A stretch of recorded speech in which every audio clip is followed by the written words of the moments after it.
നമസ്കാരം. ബഡ്ജറ്റ് ചർച്ചാ പരമ്പരയായ ഫിൻപാക്കിലേക്ക് സ്വാഗതം. വലിയ പ്രതീക്ഷയോടെയാണ് വാഹന വ്യവസായം ഈ ബഡ്ജറ്റിനെ കാത്തിരിക്കുന്നത്. ഹൈബ്രിഡ് ഇലക്ട്രിക് വാഹനങ്ങൾക്കുള്ള നികുതി 28% നിന്ന് 18% കുറയുമെന്നാണ് പ്രതീക്ഷ. ഇലക്ട്രിക് വാഹന ഘടകങ്ങൾക്കും ബാറ്ററി നിർമ്മാണത്തിനുമുള്ള പ്രോത്സാഹന പദ്ധതികൾക്ക് കേന്ദ്ര ബഡ്ജറ്റ് ഊന്നൽ നൽകിയേക്കും. ഈ വിഷയമാണ് ഇന്ന് ഫിൻപാക്ക് ചർച്ച ചെയ്യുന്നത്.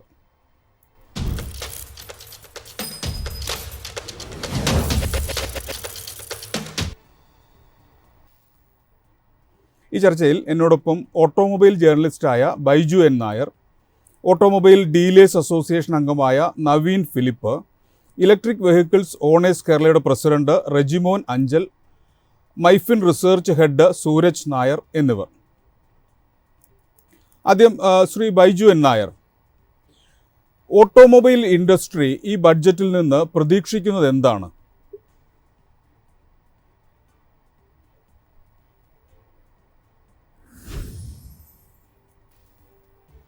ടാക്സ് തന്നെയാണ്. പ്രത്യേകിച്ച് നമ്മൾ കേരളത്തിലെ കാര്യം നോക്കുകയാണെങ്കിൽ ലക്ഷറി കാർഡ്സിനൊക്കെ 20% വരെ ടാക്സ് ഉണ്ട്. എന്ന് തന്നെയാണ് നമ്മൾ BS രജിസ്ട്രേഷൻ പോലെയുള്ള ഇന്ത്യയിൽ എവിടെ വേണമെങ്കിലും ഉപയോഗിക്കാവുന്ന രജിസ്ട്രേഷന്റെ കാര്യത്തിൽ പല അനുകൂലമായ നിലപാടെടുത്തിട്ടില്ല എന്ന് വരുമ്പോൾ ടാക്സ് എപ്പോഴും വളരെ കൂടി നിൽക്കുന്നു എന്നുള്ളതാണ് ഇന്ത്യയിലെ ഈ ഒരു വാഹന വ്യവസായം നേരിടുന്ന ഏറ്റവും വലിയ വെല്ലുവിളി. പിന്നെ നമുക്കിപ്പോ അല്പം വില കുറഞ്ഞ വാഹനം വാങ്ങിക്കണമെങ്കിൽ അതിന് നമുക്ക് സബ്ഫോമീറ്റോ വാഹനങ്ങളൊക്കെ ഗവൺമെന്റ് വാഹനങ്ങൾ വാങ്ങിക്കാൻ പറ്റും. എങ്കിൽ പോലും ഏതൊരാൾക്കും വലിയ വലിയ വാഹനങ്ങളൊക്കെ സ്വന്തമാക്കണമെന്ന് ആഗ്രഹം ഉണ്ടാകും. എങ്ങനെയെങ്കിലും നമ്മൾ അതിനുവേണ്ടി ഒരു പൈസ സ്വരുക്കൂട്ടി കൊണ്ടുവരുമ്പോഴാണ് നമ്മൾ ഇത്രയധികം ടാക്സ് കൊടുക്കേണ്ടി വരുന്നത്. അപ്പൊ അതൊരു വലിയ വെല്ലുവിളി നേരിടുന്ന കാര്യമാണ്. അപ്പൊ എന്റെ അഭിപ്രായത്തില് തീർച്ചയായിട്ടും വാഹനങ്ങൾ കൂടുതൽ വിൽക്കണോ വേണ്ടോ എന്നുള്ളത് മറ്റൊരു കാര്യം. കാരണം നമ്മുടെ നഗരങ്ങളിലെ റോഡ് തിരക്കിന്റെ അവസ്ഥ വെച്ച് നോക്കുമ്പോൾ വേണമെന്നുള്ള മറ്റൊരു കാര്യം. എങ്കിൽ പോലും ടാക്സ് കുറയ്ക്കുകയാണെങ്കിൽ ഈ ഒരു രംഗത്ത് വലിയ കുതിച്ചാട്ടം ഉണ്ടാകും എന്നാണ് തോന്നുന്നത്. പക്ഷെ ആ രംഗത്ത് ഒരു തരത്തിലും അനുകൂലമായ ഒരു നിലപാടും ഗവൺമെന്റ് സ്വീകരിച്ചിട്ടില്ല എന്നുള്ള ഒരു ഖേദകരമായ കാര്യമാണ്. അതുപോലെ തന്നെയാണ് ഇലക്ട്രിക് വാഹനങ്ങളുടെ കാര്യം. ഇപ്പൊ ഈ കഴിഞ്ഞ വർഷം നമ്മുടെ ഈ ഇന്ത്യയുടെ തെരഞ്ഞെടുപ്പിൽ ഏറ്റവും ഇലക്ട്രിക് വാഹനങ്ങൾ വിറ്റൊരു കാലമാണ്. പക്ഷെ ഇത് ആദ്യകാലത്ത് പ്രോത്സാഹിപ്പിക്കാൻ വേണ്ടി ഫെയിം സബ്സിഡി കാര്യമായ രീതിയിൽ കൊടുക്കുന്നുണ്ടായിരുന്നു. അത് ഏതാണ്ട് ഒരു ഇലക്ട്രിക് സ്കൂട്ടറുകളുടെ കാര്യത്തിൽ 40,000 രൂപ വരെയൊക്കെ സബ്സിഡി വന്നൊരു സമയം പോലും. പക്ഷെ ഇപ്പൊ അത് ഓരോരോ സംസ്ഥാനങ്ങളും അതുപോലെ കേന്ദ്ര ഗവൺമെന്റും അടക്കം അത് പതുക്കെ ആ ഒരു സബ്സിഡി കുറച്ച് കൊണ്ടുവരുന്നു. അപ്പൊ ഇനി എന്താണ് ഫ്യൂച്ചർ ഓഫ് ഓട്ടോമൊബൈൽസ് എന്ന് പറയുന്നത്? തീർച്ചയായിട്ടും ഇലക്ട്രിക് വാഹനങ്ങൾ തന്നെയാണ്. അങ്ങനെയുള്ളപ്പോൾ ഇലക്ട്രിക് വാഹനങ്ങളെ പ്രോത്സാഹിപ്പിക്കാവുന്ന ഒരു സമീപനവും തീർച്ചയായിട്ടും വേണം. ടാക്സ് ഓഫ് കോഴ്സ് 5% ഉള്ളൂ ഇലക്ട്രിക് വാഹനങ്ങളുടെ ടാക്സ്. പക്ഷെ ലോകവ്യാപകമായിട്ട് നോക്കുകയാണെങ്കിൽ ഇലക്ട്രിക് വാഹനങ്ങൾക്ക് ഒരു രൂപ പോലും ടാക്സ് ഇല്ല എന്നുള്ളത് സത്യമാണ്. ഇന്ത്യയിൽ പോലും 2-3 സംസ്ഥാനങ്ങളിൽ 0% ടാക്സേ ഉള്ളൂ ഇലക്ട്രിക് വാഹനങ്ങൾക്ക്. അപ്പം എല്ലാ സംസ്ഥാനങ്ങൾക്കും ഏകീകൃതമായിട്ട് ഇലക്ട്രിക് വാഹനങ്ങളുടെ ടാക്സ് ഒഴിവാക്കുകയാണ്. ശ്രീ റെജിമോൻ അഞ്ചൽ, ഇലക്ട്രിക് വാഹനങ്ങളുടെ വിൽപ്പന പ്രോത്സാഹിപ്പിക്കാൻ വേണ്ടിയിട്ട് ഈ ബഡ്ജറ്റിൽ നിന്ന് നിങ്ങൾ പ്രതീക്ഷിക്കുന്നത് എന്താണ്? നമസ്കാരം സർ. ഇന്ത്യയുടെ നമ്മുടെ മൊത്തത്തിലുള്ള ഒരു ഭൂപടത്തില് എടുത്തു നോക്കിയാൽ ഏറ്റവും ചെറിയൊരു സംസ്ഥാനമാണ് കേരളം. 1.18 ആണ് അതിന്റെ വിസ്തൃതി. അവിടെ ഈ വർഷം ഏറ്റവും കൂടുതൽ ഇലക്ട്രിക് 2 വീലർ വിറ്റത് ഈ കേരളത്തിലാണ്. ജനുവരി മുതൽ ജൂലൈ വരെ ഏതാണ്ട് 13.5% വിറ്റത്.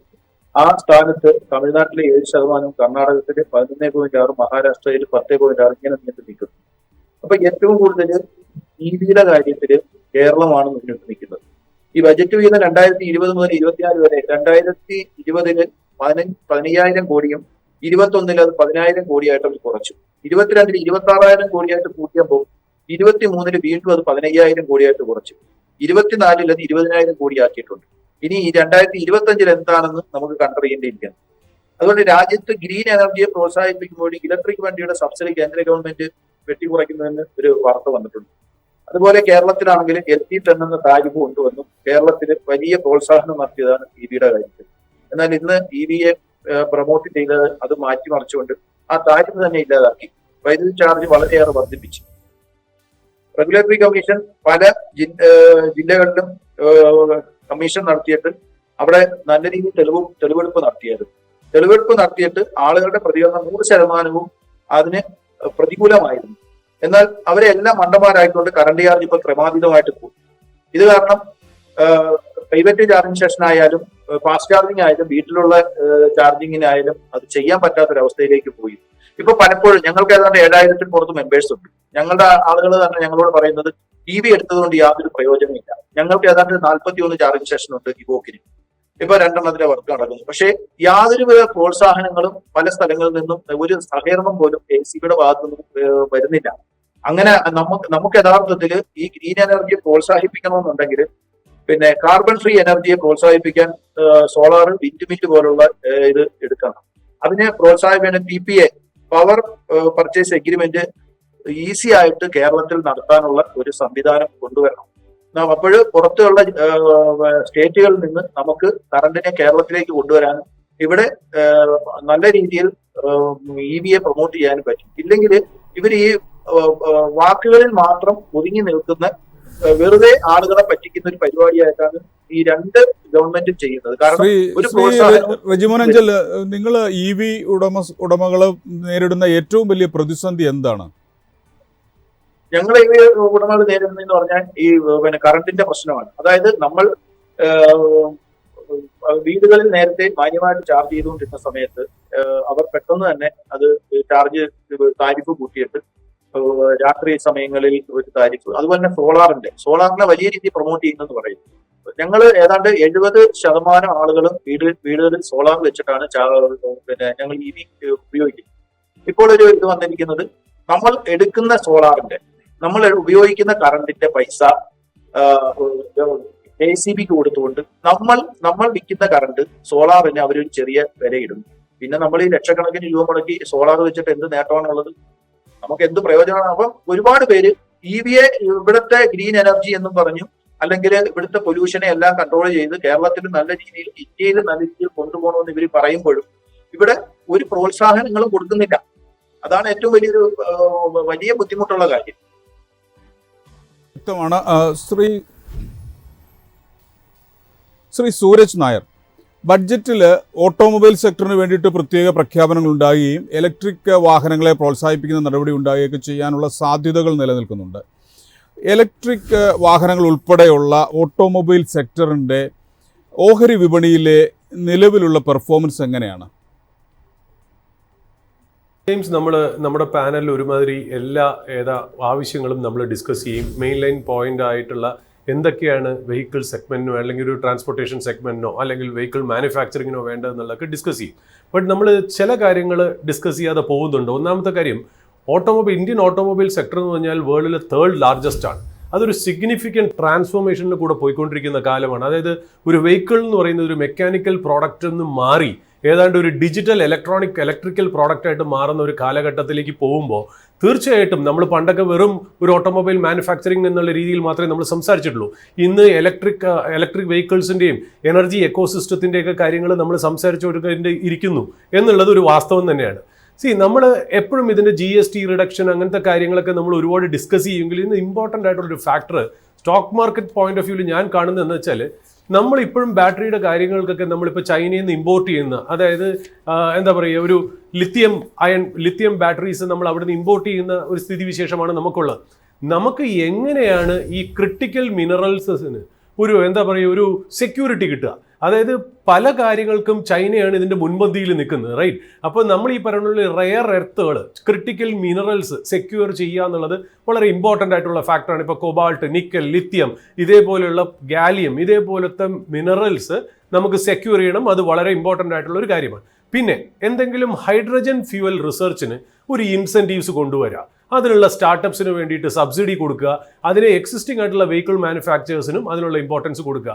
ഇതിനൊക്കെ ഉപരി ട്രാൻസ്പോർട്ടേഷൻ വെഹിക്കിൾ അല്ലെങ്കിൽ ഓട്ടോമൊബൈൽ സെക്ടറിൽ നമ്മളെല്ലാം നോക്കുന്നത്, ഒരു പക്ഷേ എനിക്ക് തന്നെ ആ ചോദ്യം ട്രാൻസ്പോർട്ട് മിനിസ്റ്റർ, നമ്മുടെ യൂണിയൻ ട്രാൻസ്പോർട്ട് മിനിസ്റ്റർ ഗഡ്കരിജിയുടെ എനിക്ക് ചോദിക്കാൻ പറ്റിയെന്നുള്ള, അദ്ദേഹം ഒരു സ്റ്റേറ്റ്മെൻറ്റ് പറഞ്ഞിരുന്നു, ഇന്ത്യയുടെ ലോജിസ്റ്റിക് കോസ്റ്റ് ഭയങ്കര ഹൈ ആണ്. ഏതാണ്ട് 15 to 16% ആണ് ലോജിസ്റ്റിക് കോസ്റ്റ്. അതിനെ ഒരു സിംഗിൾ ഡിജിറ്റ് 8%, 9%ലേക്ക് കൊണ്ടുവരണം. അതിനു വേണ്ടിയിട്ട് അദ്ദേഹത്തിൻ്റെ ഡിപ്പാർട്ട്മെൻറ്റ് ഇടുന്ന ഇൻവെസ്റ്റ്മെൻറ്റ്സും ഡെവലപ്മെൻറ്റും ഹ്യൂമങ്കസ് ആണ്. ശരി, വ്യക്തമാണ്. ഞാൻ താങ്കളിലേക്ക് തിരിച്ചു വരാം. ശ്രീ നവീൻ ഫിലിപ്പ്, ഒരു ഓട്ടോമൊബൈൽ ഡീലർ എന്നുള്ള നിലയിൽ ഓട്ടോമൊബൈൽ ഇൻഡസ്ട്രിയുടെ നിലവിൽ നേരിടുന്ന വെല്ലുവിളികൾ എന്തെല്ലാമാണ്? Kollam, that is 2024-25, the automobile industry has gone through a downturn. വ്യക്തമാണ്, പറഞ്ഞോളൂ, കേൾക്കാം. 2024-25, the automobile industry ശരിക്കും താഴ്ത്തോട്ട് പോയിക്കണേ. There's been no growth in the automobile industry. Two-wheelers, four-wheelers എല്ലാം എടുത്തു കഴിഞ്ഞാലും ആൻഡ് കമേഴ്ഷ്യൽ വെഹിക്കിൾസ്. അപ്പോൾ ഇതിൽ എനിക്ക് തോന്നുന്ന റെജിമോനും ബാക്കിയുള്ളവർ പറഞ്ഞ പോലെ and Suresh also said taxation ഭയങ്കര കൂടുതലാണ് in the automobile industry. That is it is being taxed at various forms. ആദ്യമേ നമ്മുടെ ശമ്പളത്തിൽ we get a tax cut, I mean there is a taxation to it, income tax ആയിട്ട്. അത് 30% to 25% to 35% അതിൻ്റെ tax ഉണ്ട്. Petrol and diesel അതിൻ്റെ tax, and that is not yet been bought under GST. അപ്പോൾ അതിൻ്റെ ഭയങ്കര high ലെവലാണ് in terms of excise and cess that is there in petrol and diesel. Then you come to the car or motorcycle or any of the two-wheelers or four-wheelers in it. The GST part, pinna road tax. Road tax, if you take luxury vehicles and all that, it is close to 50% in terms of GST and another 22% in terms of road tax. 49% and 22%. So, ഇത്രയും വലിയ taxation ഇതിൽ നോക്കുമ്പോൾ I think the purchase parity or the purchasing power is reduced very high. So, ഏറ്റവും കൂടുതൽ ഈ ബഡ്ജറ്റിൽ നമ്മൾ our suggestion would be that the tax levels should be brought down across all this. That is petrol, diesel, road tax, registration, that is road tax and registration, and GST on all automobile sectors. Because automobile ഇപ്പോൾ ഒരു luxury product അല്ല. Above 25 lakhs I can understand as luxury product. But below that 15 lakhs sector, it is not a luxury product. It's a necessity. It could be two-wheelers, it could be four-wheelers. Or it could be commercial vehicles like buses and trucks, etc. അപ്പോൾ അതൊന്ന് government clear ആയിട്ട് study ചെയ്തിട്ട് ഇതിന് taxation എത്ര വേണമെന്നുള്ളതൊന്ന് തീരുമാനിക്കേണ്ടി വരും at A much lower level as such. Shri Naveen Philip, കേരളത്തിലെ automobile വിപണിയുടെ ഒരു അവസ്ഥ എന്താണ്? കേരളത്തിൽ ഏറ്റവും കൂടുതൽ വിൽക്കപ്പെടുന്ന ഫ്യൂവൽ പെട്രോൾ വാഹനങ്ങളാണോ? ഏറ്റവും കൂടുതൽ പെട്രോളാണ്. If you look at it in terms of four wheelers, that is passenger cars. Commercial vehicle എടുത്തു കഴിഞ്ഞാൽ ഡീസലാണ്. ഇലക്ട്രിക് വെഹിക്കിൾ എടുത്തു കഴിഞ്ഞാൽ റെജിമോൻ പറഞ്ഞ പോലെ about 86% is petrol, but about 13.5% കേരളത്തിലാണ് ഏറ്റവും കൂടുതൽ penetration. That is in terms of EV two-wheelers. EV two-wheelers, if you have to, EV two-wheelers and four-wheelers, if you have to have higher penetration, government subsidy എന്ന് ഞാൻ പറയില്ല, പക്ഷേ infrastructure buildup, and he had mentioned in terms of charging stations, in terms of parking areas. So if you go to various developed countries where EVs are doing well, all supermarkets, all parking lots have charging stations. അങ്ങനത്തെ ഒരു സിറ്റുവേഷനിലേക്ക് വന്നാൽ മാത്രമേ ഉള്ളൂ ആൾക്കാർക്ക് ആ comfort level വരുള്ളൂ EV മേടിക്കാൻ വേണ്ടിയുള്ളൂ. So I don't think subsidy is the solution, but in terms of giving that infrastructure, I think government is responsible to provide that infrastructure. ശരി, അത് വ്യക്തമാണ്. ഞാൻ നടപടിയാണ്. ശ്രീ ബൈജു എൻ നായർ, അദ്ദേഹം പറഞ്ഞതുപോലെ ഇലക്ട്രിക് വാഹനങ്ങളുടെ ഉപയോഗം പ്രോത്സാഹിപ്പിക്കുന്നതിന് ബഡ്ജറ്റിൽ നിർദ്ദേശങ്ങൾ ഉണ്ടാവാനുള്ള സാധ്യത ഉണ്ടെന്ന് കണക്കാക്കപ്പെടുന്നുണ്ട്. അങ്ങനെയാണെങ്കിൽ ഇലക്ട്രിക് വാഹനങ്ങളുടെ വിൽപ്പനയിൽ ഒരു കുതിപ്പ് പ്രതീക്ഷിക്കാമോ?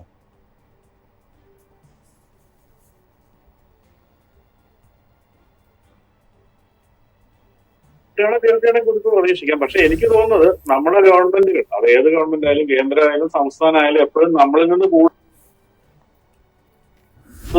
പൈസ എങ്ങനെ ഈടാക്കാന്നുള്ളൊരു ശ്രമമാണല്ലോ എല്ലാ കാലത്തും നടത്തിക്കൊണ്ടിരിക്കുന്നത്. അപ്പോ ഇലക്ട്രിക് വാഹനങ്ങളുടെ കാര്യത്തിൽ വലിയൊരു ഭൂമി ഉണ്ടായിക്കൊണ്ടിരിക്കുന്ന ഈ ഒരു സാഹചര്യത്തിൽ അവര് കൂടുതൽ അതിൽ നിന്ന് എങ്ങനെ പൈസ ഉണ്ടാക്കാന്നുള്ളതായിരിക്കും ഗവൺമെന്റുകളുടെ ചിന്ത എന്നാണ് എനിക്ക് തോന്നുന്നത്. അപ്പോൾ അങ്ങനെ വരുമ്പോൾ വലിയ ആനുകൂല്യങ്ങൾ പ്രഖ്യാപിക്കുമെന്ന് അറിഞ്ഞുകൂടാ. അതിന് നമുക്കിപ്പോ ഗവൺമെന്റിനെ കുറ്റം പറയാനും പറ്റില്ല. കാരണം ഇന്ത്യ ഗവൺമെന്റിന്റെ കാര്യത്തിൽ വലിയ വരുമാനത്തിന്റെ വലിയൊരു ഭാഗം എന്ന് പറയുന്നത് വാഹന നികുതിയിൽ നിന്നും മറ്റും കിട്ടുമ്പോൾ അത് അതിനൊരു വലിയ ഭാഗം ഒഴിവാക്കുന്ന രീതിയിൽ ടാക്സ് അല്ലെങ്കിൽ അത്ര ആനുകൂല്യങ്ങൾ ഇലക്ട്രിക് വാഹനങ്ങൾ കൊടുക്കുമോന്ന് അറിയില്ല.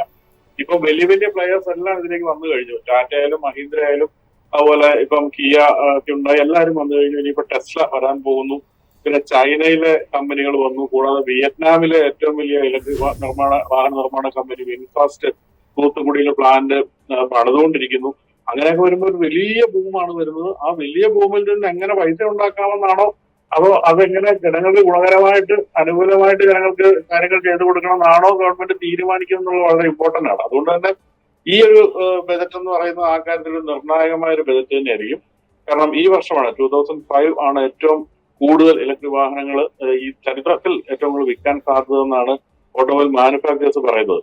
ഇപ്പൊ ഈ കഴിഞ്ഞ ദിവസം സമാപിച്ച ഡൽഹി ഓട്ടോ എക്സ്പോയിൽ നമ്മൾ കണ്ടത് more than 50% of the vehicles അവിടെ എക്സിബിറ്റ് ചെയ്തിരുന്ന ഇലക്ട്രിക് ആണ്. അപ്പൊ തീർച്ചയായിട്ടും നമ്മൾ ഇലക്ട്രിക്കിലേക്ക് എത്തിക്കഴിഞ്ഞു എന്ന് തന്നെയാണ് പറയേണ്ടത്. അപ്പോൾ കൂടുതൽ ആനുകൂല്യങ്ങൾ കസ്റ്റമർ എന്നുള്ള അല്ലെങ്കിൽ നമ്മൾ പ്രതീക്ഷിക്കുന്നുണ്ട്. അത് ഗവൺമെന്റിന്റെ ഭാഗത്ത് നിന്ന് അനുകൂല സമീപനം ഉണ്ടായി തീർച്ചയായിട്ടും നല്ലൊരു കാര്യമായിരിക്കും. ശ്രീ റെജിമോൻ അഞ്ചൽ, ബൈജു പറഞ്ഞതുപോലെ ഇന്ത്യയിൽ ഇനി ഇലക്ട്രിക് വാഹനങ്ങളുടെ കാലമാണ് വരുന്നത്. ഇന്ത്യയിലെ വൈദ്യുത വാഹന ഘടകങ്ങളുടെയും ബാറ്ററികളുടെയൊക്കെ നിർമ്മാണം പ്രോത്സാഹിപ്പിക്കാൻ സർക്കാർ ബഡ്ജറ്റിൽ അതിനുള്ള നിർദ്ദേശങ്ങൾ ഉണ്ടാകുമെന്ന് താങ്കൾ കരുതുന്നുണ്ടോ? ബൈജു സാർ പറഞ്ഞത് പ്രധാനമായിട്ടും ഇമ്പോർട്ടന്റ് ആയ ഒന്നിന്റെ കാര്യങ്ങൾ അദ്ദേഹം പറഞ്ഞിട്ടുണ്ട്. അതായത് പെട്രോളിന്റെയും ഡീസലിന്റെയും അപേക്ഷിച്ച് അത് ഒരുപാട് വരുമാനങ്ങൾ കേരള സർക്കാരിന് അതിൽ നിന്ന് കുറയും. അപ്പം എത്രത്തോളം ഇത് മുന്നോട്ട് പോകുമെന്നൊന്നും ഒരു വിശ്വാസമൊന്നുമില്ല. കഴിഞ്ഞ നവംബർ 2026 നവംബറിൽ 9,006 വണ്ടിയാണ് പിന്നെ ഇന്ത്യയിൽ വിൽക്കുമ്പം പിന്നെ അത് ഡിസംബറിൽ അത് 8,781 വണ്ടിയായിട്ട് കുറഞ്ഞിരിക്കുകയാണ്. അപ്പൊ ഓരോ പ്രാവശ്യവും നമ്മൾ ഓരോ കമ്പനികൾ ഇങ്ങനെ വണ്ടി കുറയ്ക്കുന്നത് യഥാർത്ഥത്തിൽ ടാറ്റ മോട്ടോഴ്സ് 4,374 വണ്ടി നവംബറിൽ വിൽക്കുമ്പോൾ ഡിസംബറിൽ 4,037 വണ്ടിയെ കൊടുത്തു. MGക്കാണ് കുറച്ച് മാറ്റങ്ങൾ വന്നത്. 3,288 എന്നുള്ളത് 3,627. ബാക്കിയുള്ള വണ്ടി കമ്പനികളെല്ലാം BYD ആയാലും മഹീന്ദ്ര ആയാലും എല്ലാം കുറവാണ് രേഖപ്പെടുത്തിയത് ഡിസംബറിൽ. അപ്പം ഗവൺമെന്റിന്റെ നല്ല സപ്പോർട്ട് ഈ ഇതിന്റെ ഭാഗത്തുനിന്നും ഉണ്ടായില്ല എങ്കിൽ വലിയ ബുദ്ധിമുട്ടാണ്. ഇപ്പൊ തന്നെ ബൈജു സാർ പറഞ്ഞതുപോലെ തമിഴ്നാട് കേന്ദ്രീകരിച്ച് സാധാരണക്കാർക്ക് എടുക്കാൻ പറ്റുന്ന രീതിയിലുള്ള വണ്ടികൾ ഇറങ്ങാൻ പോവുകയാണ്. ഒരു 4 ലക്ഷം 3.5 ലക്ഷം രൂപയ്ക്കൊക്കെ വണ്ടി ഇറങ്ങുവാണ്. അപ്പൊ സ്വാഭാവികമായിട്ട് ഇങ്ങനെ വണ്ടികൾ കേരളത്തിലേക്ക് വരുമ്പോൾ അതിനെ പോകാനുള്ള ഒരു സൗകര്യവും കൂടെ, വണ്ടി ചാർജ് ചെയ്ത് പോകാനുള്ള ഒരു സൗകര്യം കൂടെ ഗവൺമെന്റിന്റെ ഭാഗത്തുനിന്ന് ഇല്ല എന്നുണ്ടെങ്കിൽ വെറുതെ വണ്ടി എടുത്തിട്ട് യാതൊരു പ്രയോജനം ഉണ്ടാവില്ല. അത് പെട്രോൾ ഡീസലിന്റെ ആനുപാതികമായിട്ടാണെന്നുണ്ടെങ്കിൽ പിന്നെ അങ്ങനെ എടുക്കേണ്ട കാര്യമില്ല. അപ്പം പിന്നെ ചാർജിങ് സ്റ്റേഷൻ കേരളത്തില് പ്രോത്സാഹിപ്പിക്കുക എന്നവർ പറയുമ്പോൾ പല സ്ഥലങ്ങളിലും സത്യം പറഞ്ഞാൽ നമ്മളൊക്കെ ഒരു മുനിസിപ്പാലിറ്റിക്കൊക്കെ ചെല്ലുമ്പോൾ നമ്മൾ തന്നെ 8 ലക്ഷം 10 ലക്ഷം മുടക്കി ട്രാൻസ്ഫോമർ വെക്കണം എന്നുള്ള ഒരു നിലപാടിലാണ് അവർ നിൽക്കുന്നത്. ഒരിക്കലും അങ്ങനെ അത്രയും വലിയൊരു എമൗണ്ട് മുടക്കി ഒരു ട്രാൻസ്ഫോമർ വെച്ച് ശ്രീ റെജിമോൻ അഞ്ചൽ, ഈ ചാർജിംഗ് സ്റ്റേഷനുകളുടെ കാര്യത്തിൽ ഗവൺമെന്റിന്റെ ഭാഗത്തു നിന്ന് എന്ത് പിന്തുണയാണ് നിങ്ങൾ പ്രതീക്ഷിക്കുന്നത്? സാർ, ഞങ്ങൾക്ക് വേറെ പിന്തുണയൊന്നും ഇല്ലെങ്കിലും അവർ ചെയ്യേണ്ട കാര്യം, ഞങ്ങൾക്ക് അത്യാവശ്യം ഈ ചാർജിംഗ് സ്റ്റേഷൻ വെക്കുന്ന ആളുകൾക്ക് അവർ ഫീസിബിലിറ്റി അവിടെ, അതായത് ട്രാൻസ്ഫോമർ വെക്കാതെ തന്നെ പവർ തരാനുള്ള ഒരു ഉത്തരവാദിത്വം KSEBിയുടെ ഭാഗത്തുനിന്ന് ഉണ്ടാവണം. അത് ഇമ്പോർട്ടന്റ് ആണ്. ഇപ്പൊ അവര് പറഞ്ഞിരിക്കുന്നത് ഫിക്സഡ് ചാർജ് എടുത്തു കളഞ്ഞു. അപ്പം അതായത് പിന്നെ 30 കിലോവാട്ടിന് 3,000 രൂപ എന്നുള്ളത് എടുത്തു കളഞ്ഞു. പക്ഷെ അവർ പീരിയോഡിക് അവിടെ കൊണ്ടുവന്നു. രാവിലെ 9 മണി മുതൽ വൈകിട്ട് 4 മണി വരെ ഒരു ചാർജും 9 മണി മുതൽ അതിന്റെ പിറ്റേന്ന് രാവിലെ വരെ വേറൊരു ചാർജും. അപ്പൊ അത് ക്രമാതീതമായിട്ട് 4 മണിക്ക് ശേഷം ചാർജ് കൂടുതലാണ്.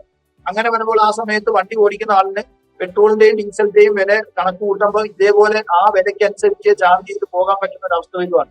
അപ്പൊ പറയുന്നത് രാത്രിയെ പ്രോത്സാഹിപ്പിക്കാത്തത് കൊണ്ടാണ് രാത്രി കറണ്ട് കൂടുതൽ എങ്കിൽ സാർ വണ്ടി ഇറക്കുമ്പോൾ അതിനുള്ള മാർഗവും കൂടെ അവർ കണ്ടെത്തണം. ഈ ഗവൺമെന്റുകൾ അത് കണ്ടെത്താതെ വണ്ടികൾ മാത്രം ഇവിടെ ഇറക്കി എന്നാൽ ഈ വണ്ടികൾ കൊണ്ട് ഓടിക്കാൻ പറ്റില്ല നമുക്ക് കേരളത്തിൽ എന്നാൽ ഇന്ത്യയിൽ എങ്ങും ഓടിക്കാൻ പറ്റില്ല. ശരി, ശ്രീ നവീൻ ഫിലിപ്പ്, വർദ്ധിച്ചു വരുന്ന ഇൻപുട്ട് ചെലവുകൾ, മത്സരം, മാറുന്ന ഉപഭോക്തൃ താല്പര്യങ്ങൾ അല്ലെങ്കിൽ മുൻഗണനകൾ, ഇതൊക്കെ നേരിടാൻ ബഡ്ജറ്റിൽ നിർദ്ദേശങ്ങൾ ഉണ്ടാകുമോ? In terms customer preferences മാറുന്നതനുസരിച്ച് ബഡ്ജറ്റിൽ there might not be anything, but in terms of EV vehicles budget എനിക്ക് തോന്നുന്നു they will give some impetus to the EV vehicles because Prime Minister Modi has mentioned that FAME subsidy എടുത്തു കളയല്ല കുറച്ച് കൊണ്ടുവന്നപ്പോൾ there will be a new electric vehicle program that will be launched soon എന്ന് പറഞ്ഞിട്ടുണ്ട്. അത് hopefully ആ ബഡ്ജറ്റിൽ വരും എന്നുള്ള പ്രതീക്ഷയുണ്ട്. പക്ഷേ ഇൻപുട്ട് ചെലവുകളെയൊക്കെ നിയന്ത്രിക്കാനുള്ള നടപടികൾ ബഡ്ജറ്റിൽ ഉണ്ടാവേണ്ടതല്ലേ? ഇൻപുട്ട് ചെലവുകൾ, if you look at from the manufacturing side, automobile ഇൻഡസ്ട്രിക്ക് അവർ PLI സ്കീംസ്, ഓട്ടോമൊബൈൽ ഇൻഡസ്ട്രി മാത്രമല്ല ബാക്കി എല്ലാ ഇൻഡസ്ട്രിക്കും കൊടുത്തിട്ടുണ്ട് PLI സ്കീംസ്. ഓട്ടോമൊബൈൽ ഇൻഡസ്ട്രിയിൽ അതിൽ കുറേ പേർക്ക് ആക്സസ് കൊടുത്തിട്ടില്ല because they thinking that battery manufacturing, നേരത്തെ I think Baiju and Rejimon touched upon that and even Sooraj here. that battery manufacturing in India is not come of age. Because China has already set up huge capacities in terms of battery manufacturing. അത് മാത്രമല്ല, സൂര്യൻ നേരത്തെ പറഞ്ഞ പോലെ cobalt, lithium, ഈ ബാറ്ററിക്ക് വരേണ്ട all the inputs have already been cornered by China to a large extent. അപ്പോൾ അതിലൊരു ഇമ്പറ്റസ് സെൻട്രൽ ഗവൺമെന്റ് കൊടുക്കാൻ ബുദ്ധിമുട്ടായിരിക്കും. പക്ഷെ ബാക്കിയുള്ള manufacturing in terms of PLI schemes, and that is why എനിക്ക് തോന്നുന്നത് ഇപ്പോൾ നേരത്തെ ബൈജു പറഞ്ഞു VinFast setting up in Thoothukudi, അതുപോലെ തന്നെ Jaguar Land Rover is coming up in Chennai. ബാക്കി എല്ലാ ഫാക്ടറീസും പല രീതിയിലും ഇന്ത്യയിലേക്ക് വരുന്നുണ്ട്. So that input cost itself will reduce.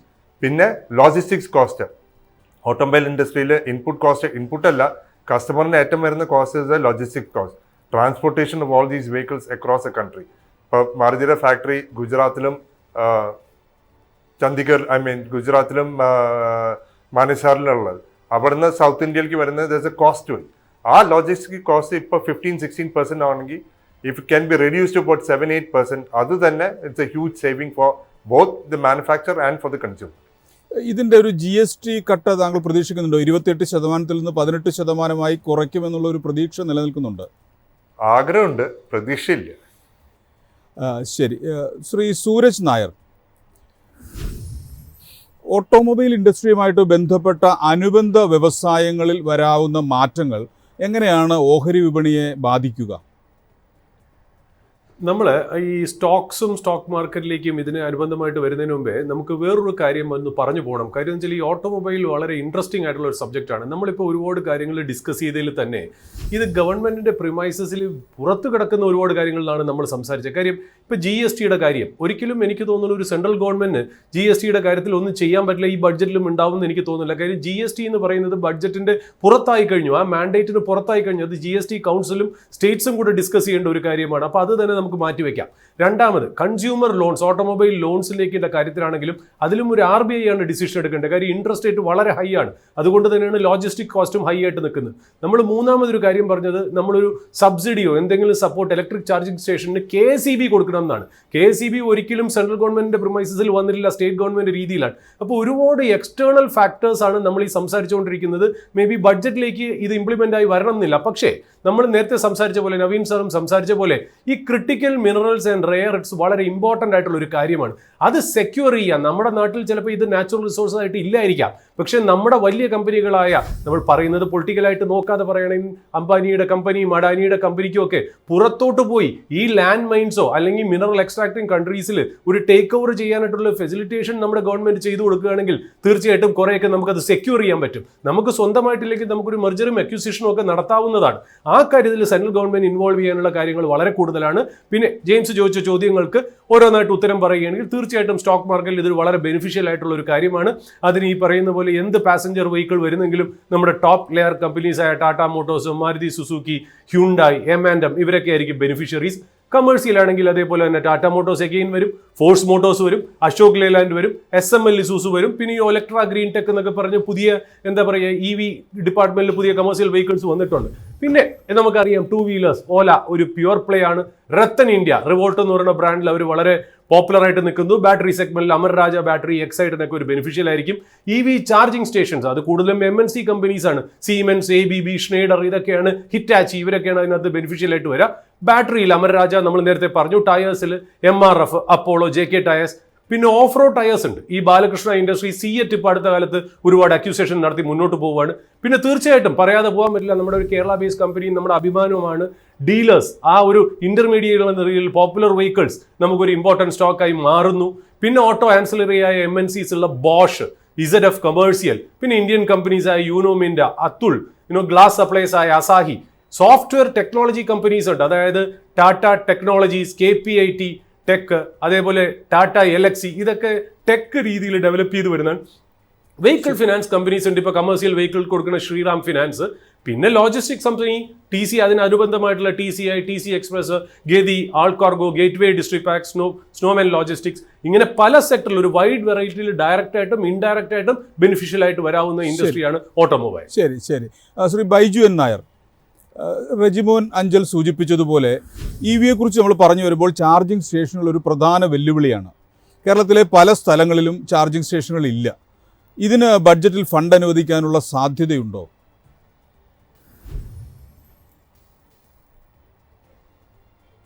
Charging സ്റ്റേഷനുകളെ കുറിച്ച് ഗവൺമെന്റിന്റെ ഭാഗത്തുനിന്ന് വലിയ തരത്തിലുള്ള ഒരു എന്താ പറയുക പുഷ് അല്ലെങ്കിൽ ഒരു പരിഗണന ഉണ്ടായില്ലെങ്കിൽ പോലും ചാർജിങ് സ്റ്റേഷൻസ് തീർച്ചയായിട്ടും ഉണ്ടാകും. അതിന് കാരണമായിട്ട് എനിക്ക് തോന്നുന്നത് ഇപ്പം മാരുതിയുടെ ആദ്യത്തെ ഇലക്ട്രിക് കാർ ഈ വിറ്റാര അടുത്ത മാസം ലോഞ്ച് ചെയ്യാണ്. ഇപ്പൊ ഓൾറെഡി അത് ഈ എക്സ്പോയിൽ കൊണ്ടുവന്നിരുന്നു. മാരുതി തുടക്കത്തിലെ സ്വന്തം ഡേ 1 ഇവര് 1000 ചാർജിങ് സ്റ്റേഷൻസ് ആണ് കേരളം പോലുള്ള ചെറിയ സ്ഥലത്ത് പോലും ഉദ്ദേശിക്കുന്നത്. എന്ന് പറയുമ്പോൾ ഇന്ത്യ മുഴുവൻ ചാർജിങ് സ്റ്റേഷൻസ് മാരുതി തന്നെ കൊണ്ടുവരും, അതിന് സംശയമില്ല. കാരണം മാരുതിക്ക് അത്രയും ടച്ച് പോയിന്റ്സ് ഇപ്പൊ ഇന്ത്യയിലെ എല്ലാ സംസ്ഥാനങ്ങളിലും ഉണ്ട്. അവരുടെ എല്ലാ ഡീലർഷിപ്പിൽ ചാർജിങ് പോയിന്റ്സ് വെച്ചാൽ പോലും ഇന്ത്യ മുഴുവൻ ചാർജിങ് സ്റ്റേഷൻസ് ആയി എന്നൊരു കാര്യം വരും. പക്ഷേ ഇതിനകത്ത് സംഭവിക്കാവുന്നത് നമ്മളിതെല്ലാം ഓക്കെ ഇത്തരത്തിലുള്ള ആനുകൂല്യങ്ങളും എല്ലാം കണ്ട് ഇതിലേക്ക് ചെന്ന് കഴിയുമ്പോൾ നമ്മുടെ ഇലക്ട്രിസിറ്റി ബോർഡ് പോലെയുള്ള ഇത്തരത്തിലുള്ള വൈദ്യുതി ഡിപ്പാർട്ട്മെന്റുകൾ എല്ലാ സംസ്ഥാനത്തെയും അവര് ഇത്തരത്തിലുള്ള ചാർജിങ് സ്റ്റേഷൻസിൽ നമുക്ക് ലഭ്യമാകുന്ന വൈദ്യുതിയുടെ നിരക്ക് കൂട്ടുകയാണെങ്കിൽ ഇതെല്ലാം നമ്മൾ ചെയ്തെല്ലാം പാഴ്വേലയാവും. അതായത് ഇപ്പൊ സർക്കാർ ഇലക്ട്രിക് വാഹനങ്ങൾക്ക് നല്ല സബ്സിഡി തരുന്നു, അല്ലെങ്കിൽ ടാക്സ് ഡിഡക്ഷൻ തരുന്നു, എല്ലാം തന്നു കഴിഞ്ഞ് അവസാനം നമ്മൾ ചാർജ് ചെയ്യാൻ ചെല്ലുമ്പോൾ ഇതിനൊരു വലിയ നിരക്ക് കൊടുക്കേണ്ടി വരുന്ന പ്രശ്നമാണ്. അപ്പൊ ആ കാര്യത്തിൽ ഏറ്റവും വലിയൊരു എന്താ പറയുക ഏകീകൃതമായ ഒരു സമീപനം തീർച്ചയായിട്ടും ഗവൺമെന്റ് ഭാഗത്ത് കേന്ദ്ര ഗവൺമെന്റ് കൊണ്ടുവരണം. അല്ലെങ്കിൽ ഓരോരോ ഇലക്ട്രിസിറ്റി ബോർഡുകളും അല്ലെങ്കിൽ ഡിപ്പാർട്ട്മെന്റുകളും തോന്നുന്ന പോലെ ചാർജിങ് സ്റ്റേഷൻസിന് നിരക്ക് കൂട്ടിക്കൊണ്ടിരുന്നാൽ ഇതെല്ലാം നിഷ്ഫലമായി പോകുള്ളൂ. ശരി, ശ്രീ നവീൻ ഫിലിപ്പ്, ബഡ്ജറ്റ് പ്രഖ്യാപനം വരും മാസങ്ങളിൽ വാഹന വിൽപ്പനയെ എങ്ങനെ ബാധിക്കും? അത് ബാക്കിയുള്ള എല്ലാ കാര്യങ്ങളും ഡിസ്പോസിബിൾ ഇൻകം ടാക്സ് റേറ്റ്സ് കുറയ്ക്കുകയാണെങ്കിൽ it have a boost on automobile sales. G S T levels Surya പറഞ്ഞ പോലെ ഇറ്റ്സ് ഔട്ട്സൈഡ് ദി തിങ്. പക്ഷേ ഇഫ് ദർ സംതിങ് ഇപ്പോൾ പെട്രോൾ ആൻഡ് ഡീസൽ അത് GST ഇതിലേക്ക് കൊണ്ടുവരികയാണെങ്കിൽ അതിൻ്റെ റേറ്റ് കുറയുകയാണെങ്കിൽ അതിൻ്റെ ഒരു എഫക്റ്റ് ഉണ്ടാവും. പിന്നെ charging stations or the FAME subsidy or വേറെ എന്തെങ്കിലും സബ്സിഡി ആയിട്ട് ഇ വി വെഹിക്കിൾസിന് കൊണ്ടുവരികയാണെങ്കിൽ that will all give a boost to all automobile sales as such. പക്ഷേ ഈ കഴിഞ്ഞ ഒരു കൊല്ലം there is been a huge dip in sales. അത് കണക്കാക്കിക്കൊണ്ട് and this effects GDP growth in a very big way because automobile industry contributes എനിക്കൊന്ന് 7% or 8% to the GDP. അപ്പോൾ അതിലൊരു ഗ്രോത്ത് കൊണ്ടുവരാൻ പറ്റുകയാണെങ്കിൽ it will be a good sign. And hence I am expecting ഈ ബഡ്ജറ്റിൽ അങ്ങനത്തെ ഒരു ബൂസ്റ്റ് കൊണ്ടുവരുന്നുണ്ട്. And hence sales in February, March onwards will pick up for the automobile industry. ശരി, സ്ക്രാപ്പിംഗ് നയത്തിനുള്ള ഒരു പിന്തുണ ബഡ്ജറ്റിൽ ഉണ്ടാകുമെന്ന് കരുതുന്നുണ്ടോ?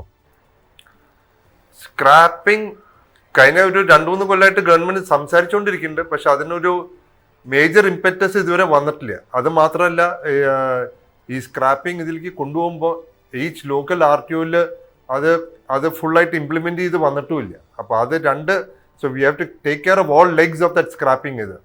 ആ ഒരു ഫുൾ ഫ്ലോ വരാതെ എനിക്ക് തോന്നുന്നില്ല അത് that will have too much of an impact in terms of automobile sales. ശരി, ശ്രീ റെജിമോൻ അഞ്ചൽ, ചർച്ചയിൽ പങ്കെടുത്ത എല്ലാവരും പറഞ്ഞത് ഇലക്ട്രിക് വാഹനങ്ങളാണ് നാളെ ഇന്ത്യയുടെ ഭാവി എന്ന് പറഞ്ഞിട്ടുള്ളൂ. ഇലക്ട്രിക് വാഹനങ്ങളെ സംബന്ധിച്ചുള്ള താങ്കളുടെ ആശങ്കകൾ എന്തെല്ലാമാണ്? പ്രധാനമായിട്ടും ഇതിന്റെ ഒരു പ്രധാനപ്പെട്ട ആശങ്ക എന്ന് പറഞ്ഞു കഴിഞ്ഞാൽ വണ്ടികൾ കൂടും, പക്ഷെ കേരളത്തിൽ അതിനനുസരിച്ചുള്ള വൈദ്യുതി ഇല്ല. അതൊരു ഇമ്പോർട്ടന്റ് കാര്യമാണ്. ശരി, താങ്കൾ ദീർഘകാലമായി ഇലക്ട്രിക് വാഹനം ഉപയോഗിക്കുന്ന ആളാണല്ലോ. താങ്കൾക്ക് വൈദ്യുതി ഇല്ലാതെ വന്ന് വഴിയിൽ കിടക്കേണ്ടി വന്നിട്ടുണ്ടോ? ഇല്ല, നിലവിലില്ല. പക്ഷേ നിലവിലുള്ള കാര്യമല്ല ഞാൻ ഈ പറയുന്നത്. നമ്മൾ വരും കാലങ്ങളിലാണ്, അതായത് പവർ പർച്ചേസിംഗ് എഗ്രിമെന്റ് ഇവർ റെഡിയാക്കി കഴിഞ്ഞാൽ പുറത്തുനിന്ന് അതർ സ്റ്റേറ്റിൽ നിന്നും വൈദ്യുതി കേരളത്തിലേക്ക് വന്നു കഴിഞ്ഞാൽ നമുക്ക് എല്ലാവർക്കും വലിയ രീതിയിൽ തന്നെ വണ്ടികൾ കൊണ്ടുപോകാൻ പറ്റും. ഇല്ല എങ്കിൽ ഇവിടെ ബജറ്റ് പറയുന്ന ഇനി വരുന്ന ബജറ്റിൽ നമുക്ക് സാമ്പത്തികം കൂടുതൽ മാറ്റിവെക്കുന്നെങ്കിൽ പോലും വണ്ടികൾ ക്രമാതീതമായി കൂടിയാലും വൈദ്യുതിക്ക് ക്ഷാമം ഉണ്ടായാൽ അതിന് ഒരു ഉദാഹരണം സാറിപ്പോ ചോദിച്ചതിന് തന്നെ മറുപടി പറയാം. കഴിഞ്ഞ സീസൺ സമയത്ത് രാത്രി സമയങ്ങളിൽ പല സ്ഥലങ്ങളിലും ഫാസ്റ്റ് ചാർജിങ് സ്റ്റേഷനുകൾ ഓഫായിരുന്നു. കാരണം വൈദ്യുതി വോൾട്ടേജ് ക്ഷാമം ഭയങ്കരമായിരുന്നു. പല സ്ഥലങ്ങളിലും ട്രാൻസ്ഫോമർ ഏതാണ്ട് ഞാൻ അറിഞ്ഞത് ഏതാണ്ട് 1800ഓളം ട്രാൻസ്ഫോമർ കത്തിയെന്നാണ് അറിഞ്ഞത്. അതുകൊണ്ടാണ് ഇപ്രാവശ്യം അവർ രാത്രിയിൽ വൈദ്യുതി ചാർജ് ചെയ്യുന്നത് പ്രോത്സാഹിപ്പിക്കാതെ ചാർജ് കൂട്ടിയത്.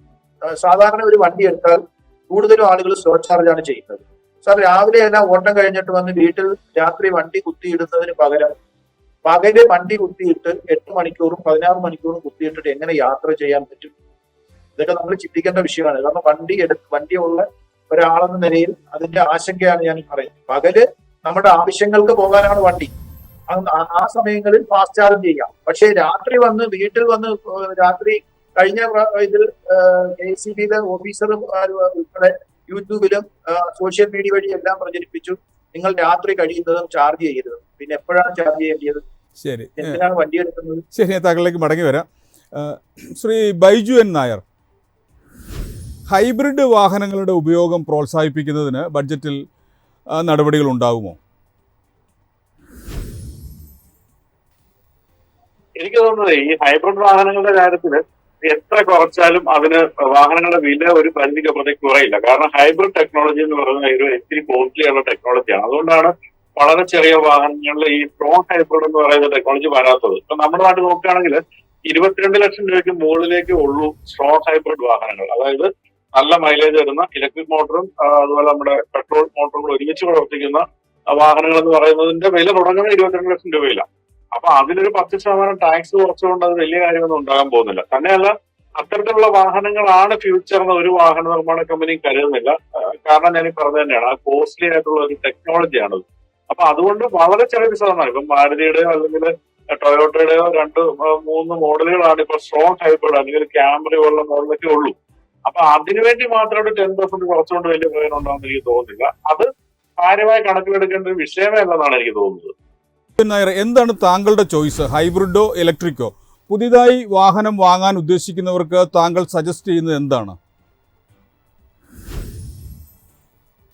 ഇപ്പൊ എന്റെ ഒരു ഉദാഹരണമായിട്ട് പറയുകയാണെങ്കിൽ ഞാൻ ഉപയോഗിച്ചുകൊണ്ടിരുന്നത് ഒരു പെട്രോൾ വാഹനമാണ്. മാരുതിയുടെ ജിംനി എന്ന് പറയുന്ന മോഡലാണ്.